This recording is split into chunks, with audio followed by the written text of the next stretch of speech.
começando com o primeiro item, a hierarquização capitalista e a divisão internacional do trabalho. O que nós podemos dizer? Em primeiro lugar, que praticamente até o século XVIII, o mundo se organizava em formas de produção e distribuição pré-capitalistas. Diferentes modos de produção predominavam, mas de maneira geral eram modos de produção associados a uma sociedade agrária, uma sociedade pré-industrial. Nessa sociedade agrária, nós, se dividirmos o mundo até o século XVIII, a principal região do planeta com maior concentração populacional e de produção era o que hoje nós reconhecemos como sendo a China e as antigas Índias. Para um mundo até 1800 com menos de 1 bilhão de habitantes, cerca de 35% desse universo de habitantes em 1800 residiam basicamente nessas duas áreas das antigas Índias e a China.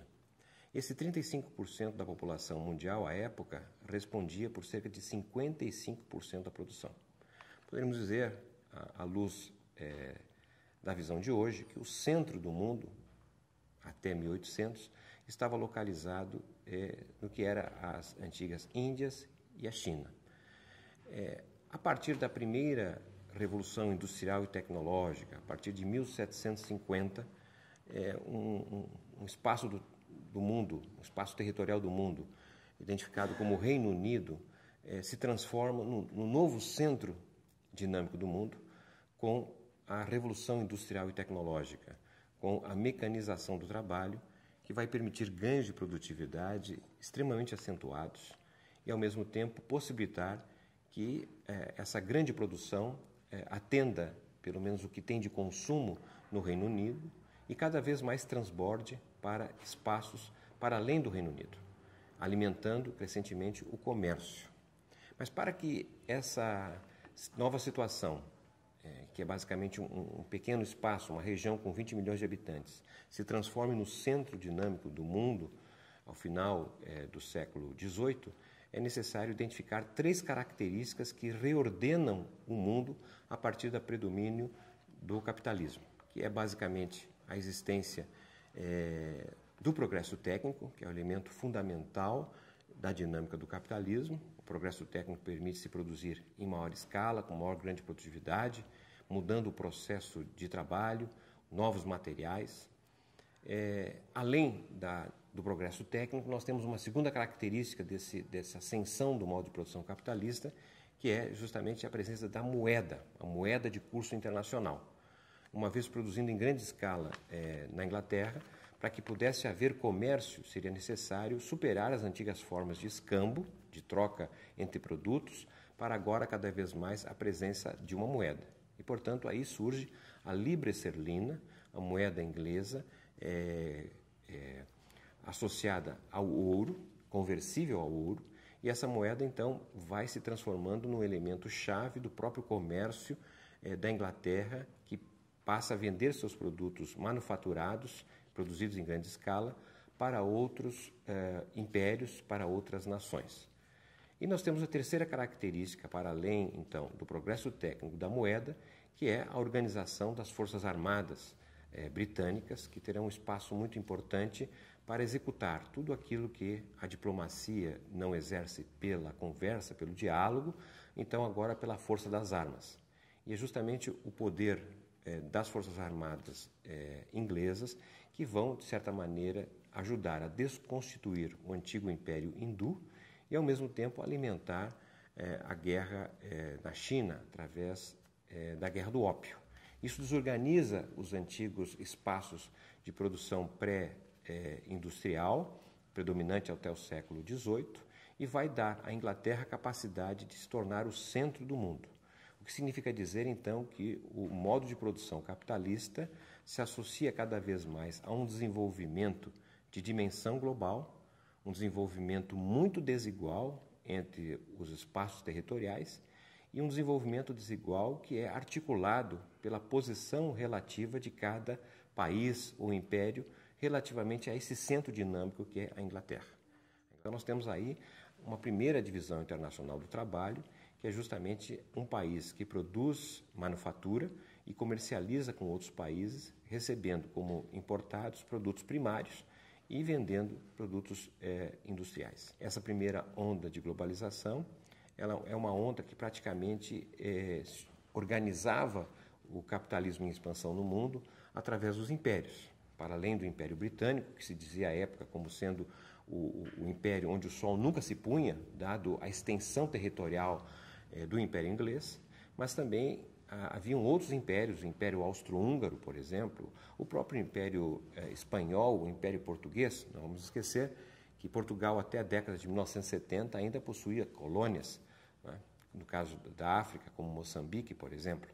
Então, a forma de organização do capitalismo até o início do século XX é na forma de impérios, e a existência dos impérios praticamente impossibilitava a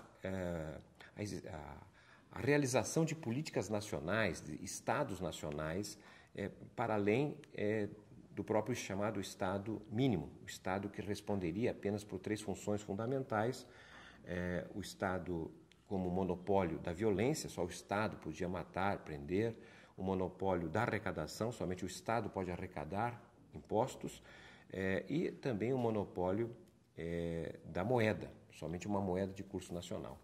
Políticas como educação, saúde, sistemas nacionais do trabalho, de transporte, que são muito comuns a partir do século XX, quase não existiam no século XIX, devido ao modo de exercício da hegemonia inglesa diante da primeira onda da globalização.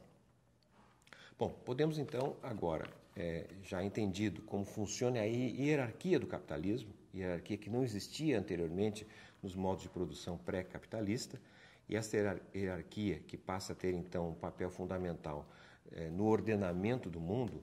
Essa hierarquia constituída na primeira onda da globalização, ela vai, de certa maneira, se decompor em função de 3 elementos importantes que ocorrem justamente na primeira metade do século XX, até basicamente 1950. Quais são os aspectos que vão destruir a primeira onda da globalização? Que aqui um parênteses, não foi identificado como globalização, porque, na verdade, quem estudou a forma de organização do capitalismo no final do século XIX, início do século XX, Lenin, por exemplo, Hilferding, entre outros autores, não chamaram de globalização, chamaram de imperialismo. Eu que estou aqui usando a palavra globalização para poder fazer uma conexão com o que nós temos hoje, praticamente na década de 1980 em diante, aos dias de hoje, que também se chama globalização.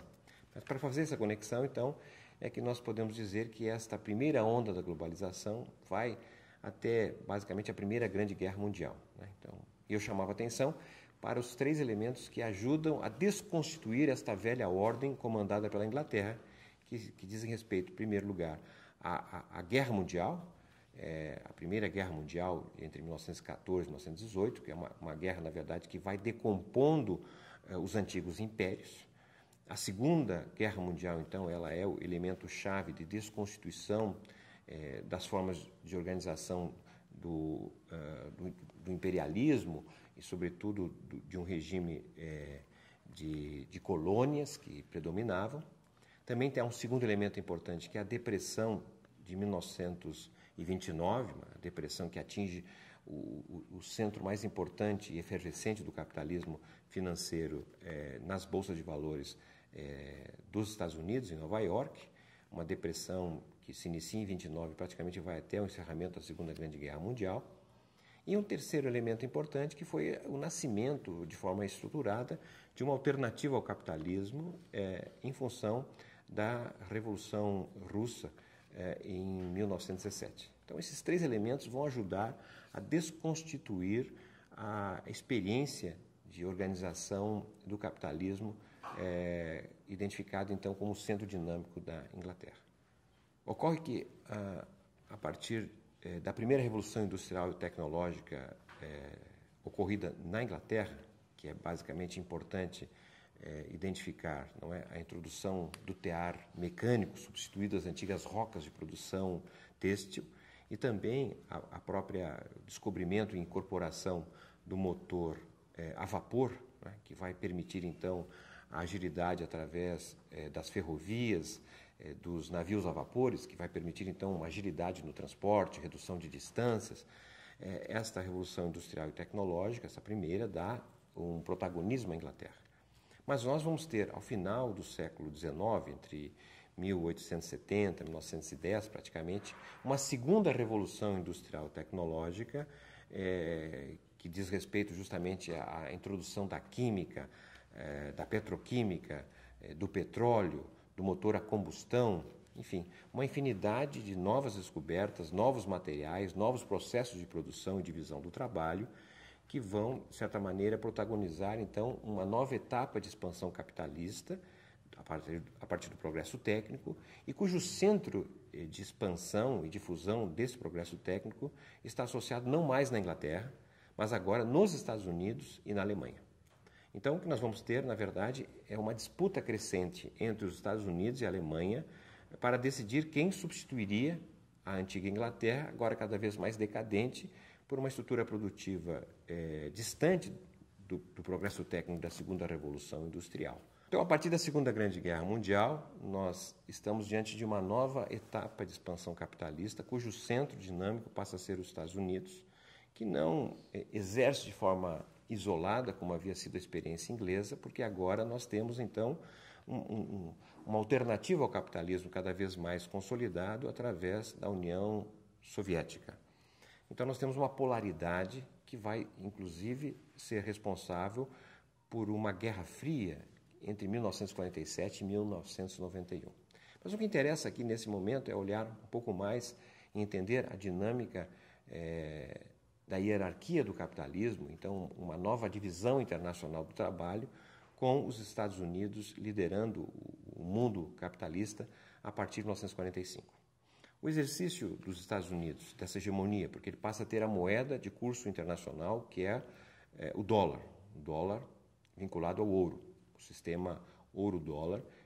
O dólar tem conversibilidade ao ouro, e nesse sentido o que nós percebemos é justamente que o dólar, que é a moeda de curso internacional, estabelecido junto com a enorme capacidade produtiva e tecnológica dos Estados Unidos, e, ao mesmo tempo, a grandes forças armadas dos Estados Unidos, vitoriosas, inclusive, na Segunda Grande Guerra Mundial.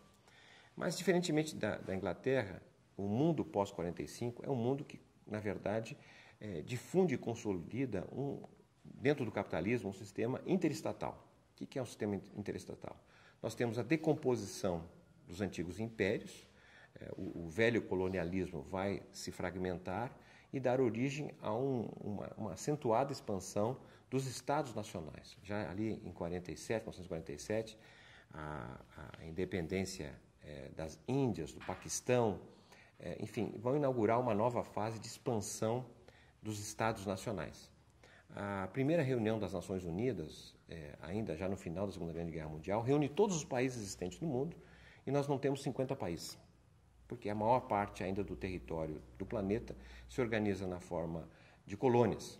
Então, o que nós vamos ter é um processo de independência nacional de vários países e saímos de uma realidade mundial com menos de 50 países para cerca de 200 países no mundo, que é o que nós, mais ou menos, hoje registramos em termos de organização estatal.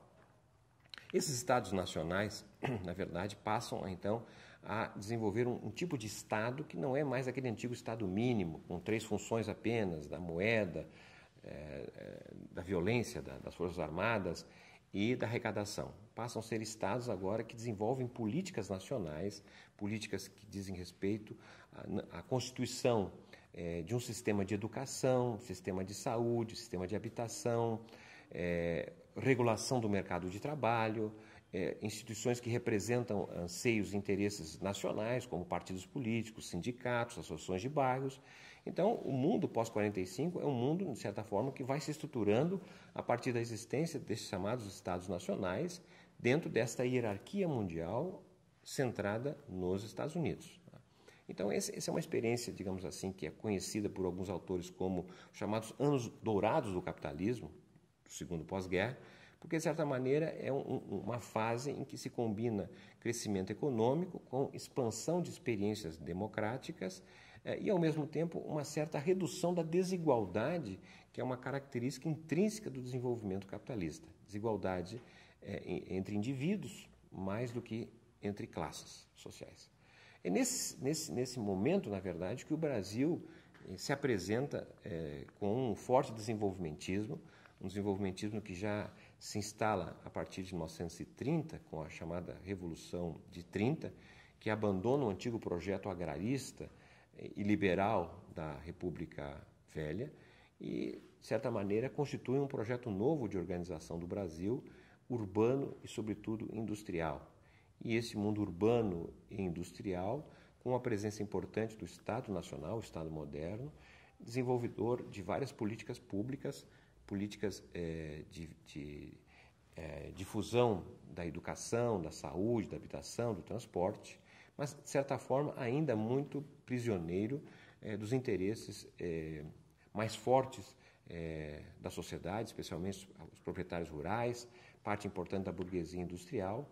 Então, nós vamos ter as dificuldades, nesse sentido, inclusive, de realização de reformas clássicas do capitalismo contemporâneo, realizadas na Europa, nos Estados Unidos, no Japão, como, por exemplo, a própria reforma agrária, que nós, infelizmente, terminamos não realizando no Brasil, a reforma tributária, os ricos continuaram sendo ricos sem pagar impostos, e, ao mesmo tempo, a ausência de uma reforma social que permitiria a construção de um Estado de bem-estar social, com educação, saúde, habitação, transporte para todos. Nesse sentido, um desenvolvimentismo que se instala a partir de 30, com muita reação interna, que vai, de alguma forma, permitir a expansão das forças produtivas. O Brasil sai de uma sociedade, de uma economia agrária para uma sociedade industrial. Em 1980, o Brasil é a 8ª economia do mundo, mais rica. No entanto, é o 3º país mais desigual do mundo, com mais da metade da população vivendo nas condições de pobreza. Ou seja, nós tivemos uma expansão econômica considerável, o Brasil foi o 2º país do mundo que mais cresceu, embora esses ganhos econômicos não foram compartilhados de forma justa com a sociedade. Então, nós geramos aqui uma anomalia entre expansão econômica e o atraso social. O que é importante chamar a atenção é que, praticamente até o final da década de 1970, nós temos essa hegemonia exercida pelos Estados Unidos, que detém fontes importantes do progresso técnico, tem uma moeda de curso internacional e ainda tem forças armadas de grande significância. 3 fatos importantes.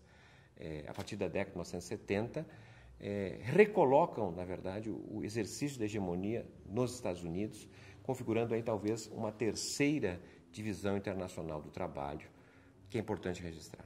E quais são os três problemas que os Estados Unidos vão viver na década de 1970? Bom, primeiro, pela desconstituição do sistema monetário assentado no ouro-dólar. Né? Lembrando que de 45, 44, no acordo de Bretton Woods, dos Estados Unidos, até 1973, o dólar é uma moeda conversível ao ouro. Mas no governo Nixon, em 1973, o dólar deixa de ser conversível ao ouro e transforma-se numa moeda como outra qualquer.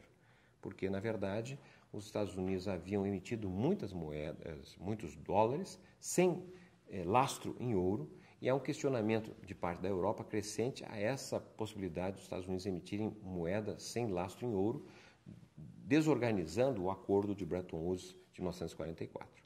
Então, em 73, o dólar se transforma numa moeda como outra qualquer, apenas então somente um papel pintado. Né? Isso significa, na verdade, uma fragilização importantíssima das características fundamentais do exercício da hegemonia. Segunda característica importante a ser realçada em relação à fragilização dos Estados Unidos enquanto nação hegemônica na década de 1970 se dá em função da derrota na Guerra do Vietnã. Os Estados Unidos possuem as principais forças armadas do mundo e é praticamente derrotada no conflito no Vietnã. Uma derrota que é expressão internacional, mas também uma derrota contestada internamente por um movimento pacifista, um movimento dos hippies nos Estados Unidos, que questionam essa forma de de exercício da guerra, ainda naqueles dizeres, faça amor, não faça guerra, enfim, um questionamento à própria presença militar dos Estados Unidos. Então, nós temos os Estados Unidos já com duas derrotas importantes. Primeiro, o esvaziamento da sua moeda de curso internacional pela perda de conversibilidade ao ouro. A segunda, uma crise nas suas forças armadas com a derrota do Vietnã.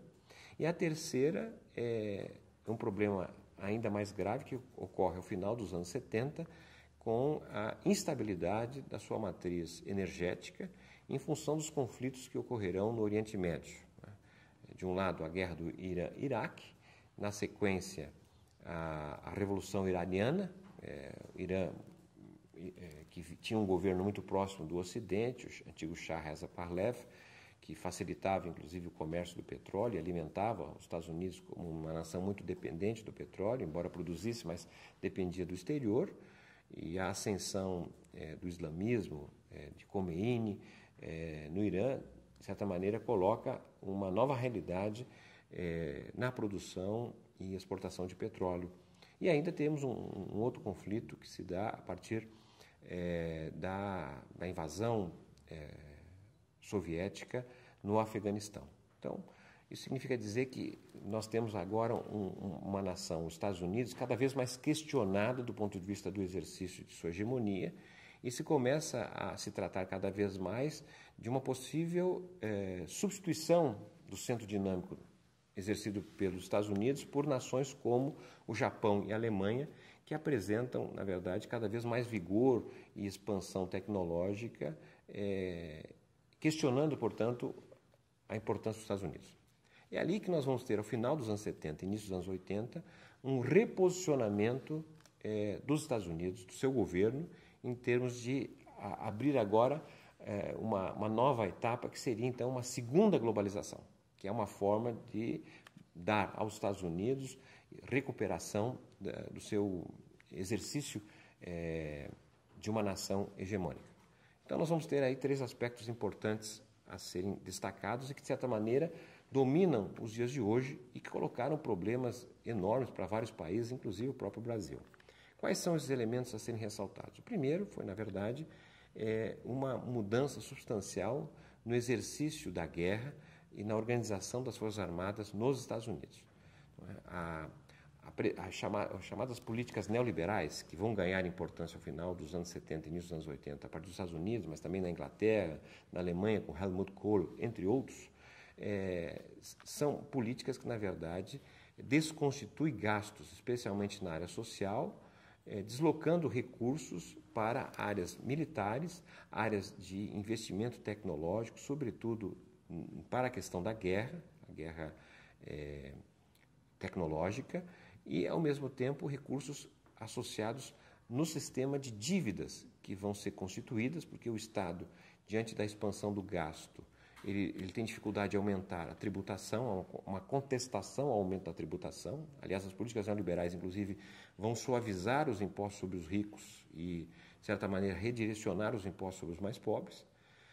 E, diante dessa circunstância de gastos maiores que a arrecadação, nós temos, então, a expansão do sistema de dívidas, não é? Que é o crescimento das dívidas públicas e que se transforma cada vez mais num elemento de dinamismo do chamado rentismo, ou seja, parcela importante dos ricos cada vez mais improdutivos, que tem a valorização de sua riqueza através da compra de crédito, de títulos dos governos. Isso ganha dimensão nos Estados Unidos. Então, o que é importante chamar a atenção é que nós temos uma reconstituição das Forças Armadas nos Estados Unidos, abandonando as velhas formas de guerra e de invasão, que eram, na verdade, expressão da estratégia militar, que foi vitoriosa na Segunda Grande Guerra Mundial, pelos grandes generais, MacArthur, por exemplo, Marshall nos Estados Unidos, entre outros, para agora uma nova orientação de guerras nos Estados Unidos, de uma nova elite chamada Falcões, cujo objetivo agora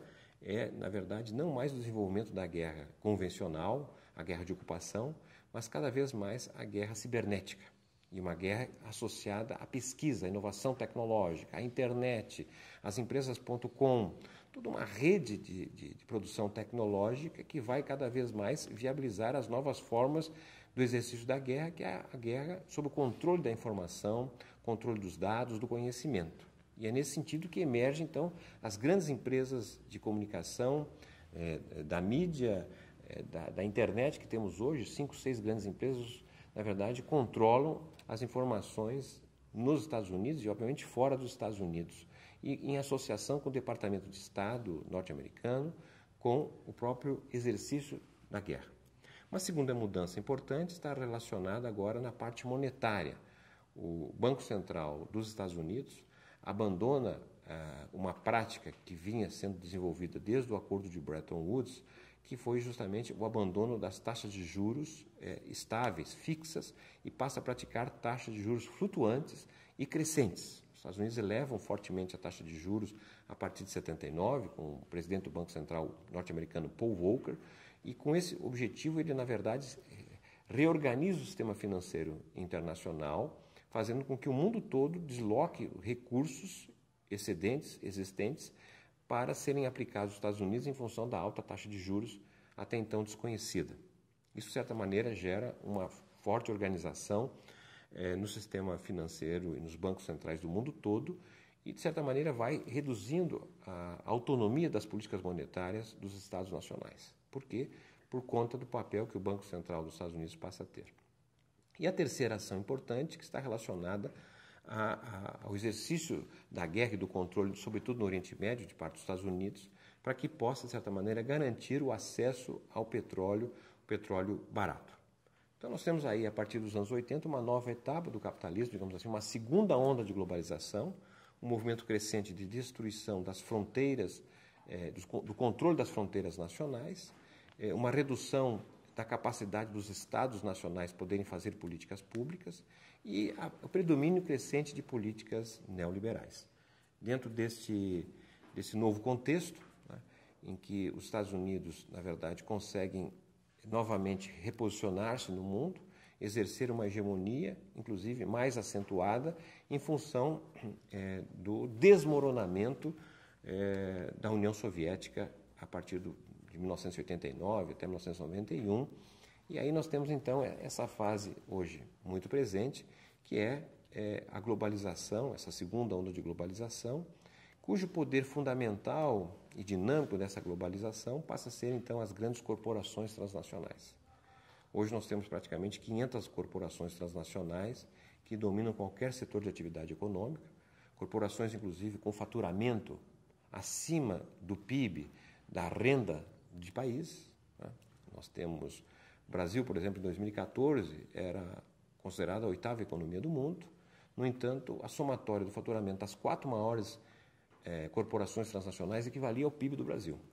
Então, esse é um novo contexto de ascensão das corporações transnacionais e, de certa maneira, o questionamento das fronteiras nacionais e da capacidade dos Estados nacionais fazerem políticas públicas, porque essas grandes corporações, na verdade, são elementos de regressão econômico-social, porque essas grandes corporações elas querem estar, né, através das cadeias globais de produção, nos espaços nacionais dos países onde a tributação é a menor possível.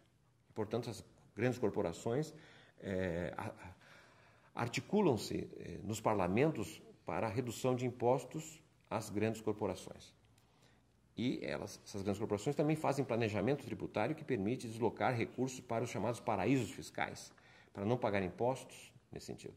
Ao mesmo tempo, essas grandes corporações interessam estar em países cujo custo do trabalho seja menor. Então, por isso, nós temos uma pressão crescente de reformas neoliberais para que reduzam o sistema de proteção do trabalho, reduzam o custo de contratação, flexibilize o uso da mão de obra, justamente nesse sentido de ocupar uma nova forma de produção com custo de trabalho muito reduzido. E o terceiro elemento, apesar do discurso, muitas vezes, da propaganda dessas grandes corporações, elas são contrárias a qualquer regra de proteção ambiental. Elas buscam justamente os países onde as regras de proteção ambiental sejam as mais frágeis. Então, esse é um mundo que nós estamos caminhando, um mundo de questionamento crescente à própria sustentabilidade ambiental, problema sério no meio ambiente global, a liquidação de vários biomas, que estamos assistindo. Ao mesmo tempo, um processo de regressão econômica e social, especialmente aos trabalhadores, né?